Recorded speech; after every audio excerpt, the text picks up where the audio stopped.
উস্তাদ, সড়ক দুর্ঘটনার প্রধান কারণ কি আমাদেরকে একটু বলেন। সড়ক দুর্ঘটনার প্রধান কারণ হলো অতিরিক্ত গতি এবং অতিরিক্ত লোড এবং অতিরিক্ত আত্মবিশ্বাস।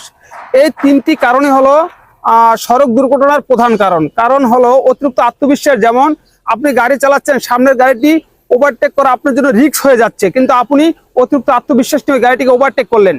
একটি ব্রিজের উপর দিয়ে যাচ্ছেন, আপনার গাড়ির লোড অনুযায়ী গাড়িটি ব্রিজের উপর দিয়ে যাওয়ার কথা নয়, কিন্তু আপনি এমন একটি সাহসতা দেখালেন বা একটি আত্মবিশ্বাস নিলেন যে আমার গাড়িটি যাবে, সেক্ষেত্রে অনেক দুর্ঘটনা ঘটে।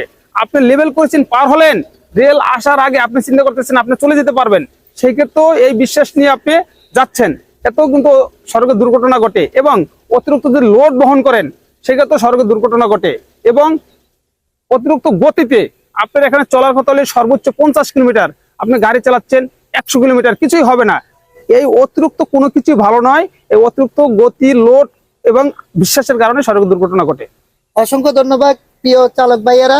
ওস্তাদ যে কথাটি বলেছে আপনারা সেই কথাগুলো পালন করার চেষ্টা করবেন, এবং আমাদের এই ভিডিওটা যদি আপনাদের ভালো লেগে থাকে, হ্যাঁ, লাইক কমেন্ট করে জানিয়ে যাবেন এবং কি শেয়ার করে অপরকে দেখার সুযোগ করে দেবেন।